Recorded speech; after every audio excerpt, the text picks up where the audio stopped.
Good morning. Welcome to Advisory. This is Ms. Wilcox again. And this morning we're going to talk about circles. What does it mean to gather in circle with each other? And how do we want to do that in a way that will help us build community and connect with each other here at North? So today is formally introducing circles and some of the practices that we're going to use when we gather in circle, which we will do most Monday mornings. So, we do a lot of different kinds of discussion groups and small group work here at North, but circles are different.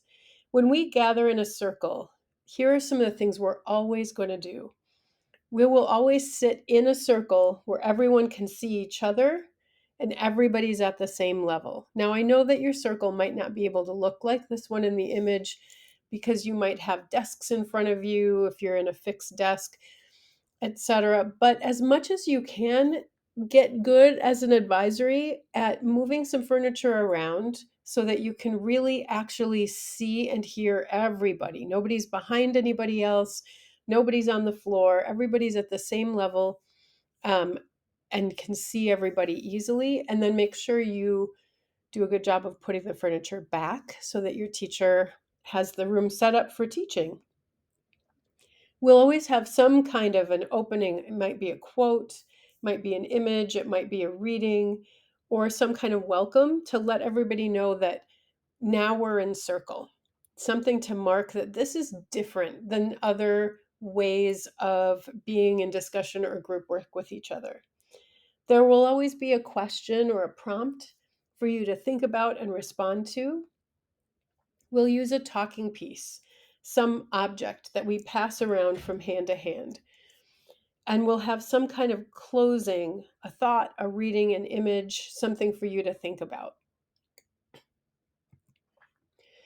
Circles are grounded in our values. They work best when we build them around the things that we find most important, things like respect and honesty and curiosity. We'll do circles in advisory and sometimes in your classrooms where we think about and share what those values are, and we'll work to bring those values with us when we sit in a circle together.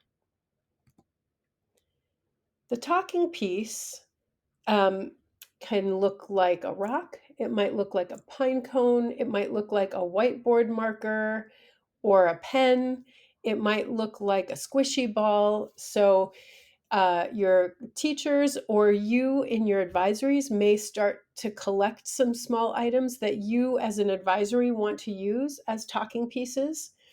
The idea of the talking piece is that it is a visual and a physical reminder that you have the power and the permission to speak. It's also a reminder that when you're not holding the talking piece, your work is to listen deeply to the person who's speaking. That's probably the hardest part about circles, and one of the most important reasons we do them is we do not practice deeply, slowly listening to each other very often in our world. And circles give us a chance to do that. So when you're not holding the talking piece, it doesn't mean that that's when you should pull out your book or start chatting with the friend next to you or sneaking peeks at your phone under your desk. That's the time to really focus your energy and attention on the person who's holding that talking piece.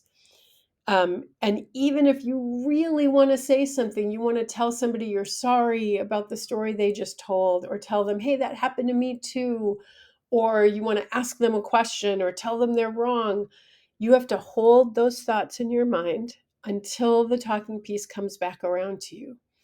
And this is a way that we keep each other safe and that we really invite each other to speak honestly, because it feels different to know that you can speak when you know that nobody's going to cut you off, whether it's to appreciate what you said or to question you or to tell you you're wrong. You know that when you're speaking with a talking piece, the floor is yours. When we speak in circle, we try to speak as honestly and with as much respect as we can, both for ourselves and for everybody else in the circle. When you speak in circles, you want to focus what you say on your own experiences, your own feelings, and your own knowledge.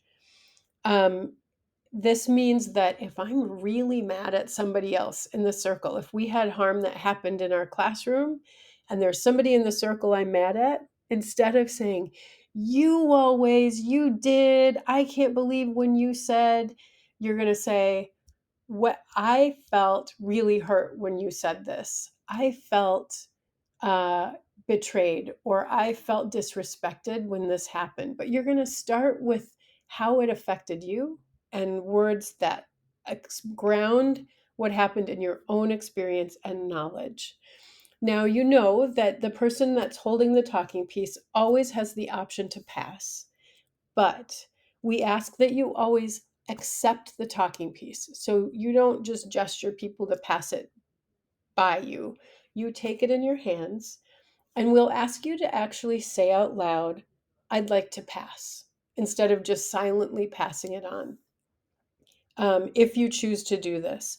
Most important, we hope that you will use this option very infrequently, because we want to hear your voice and we want to hear your stories and your ideas. So we hope that when and if you ever do pass the talking piece, um, you do it very with a lot of intention, and that as often as you can, you are a courageous risk taker and you will let us hear your voices.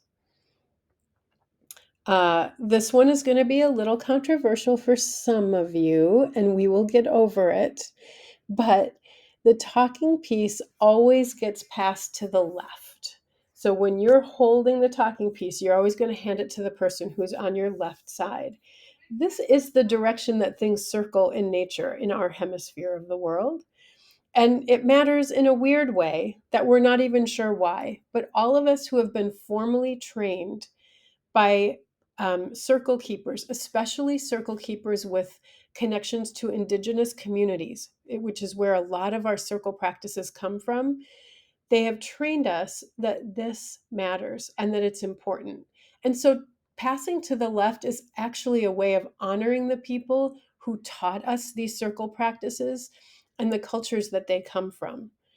Um, it's also helpful because then we don't have to do the no, no, no, pass it that way. No, no, no, pass it this way.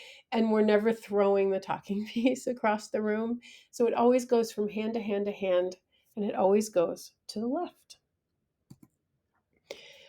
Okay, so I am going to talk you through a practice circle. Now, if you need to move your desks or the chairs in your classroom so you're all in a circle, your teacher can pause the video here for a moment.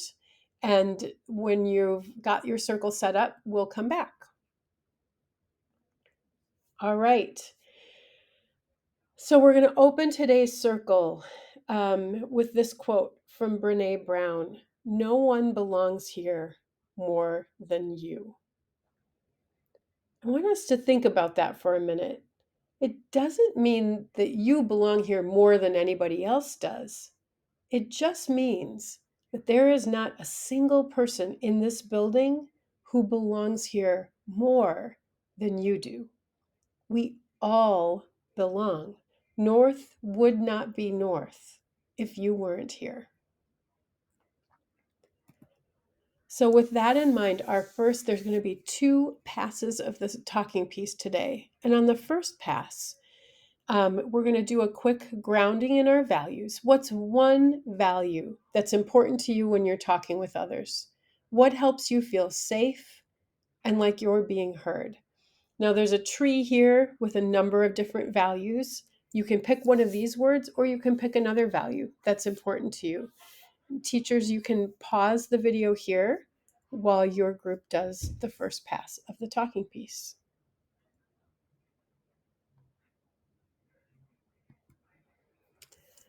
And our second prompt, so second pass of the talking piece, is about the idea of belonging. Think about a person, a place, maybe even a pet that has made you feel like you belong. What is it that that person or place does or has that makes you feel that way? What do they do? What do they say? Or what do they offer that accepts you just as you are. And again, you can pause for the passing of the talking piece.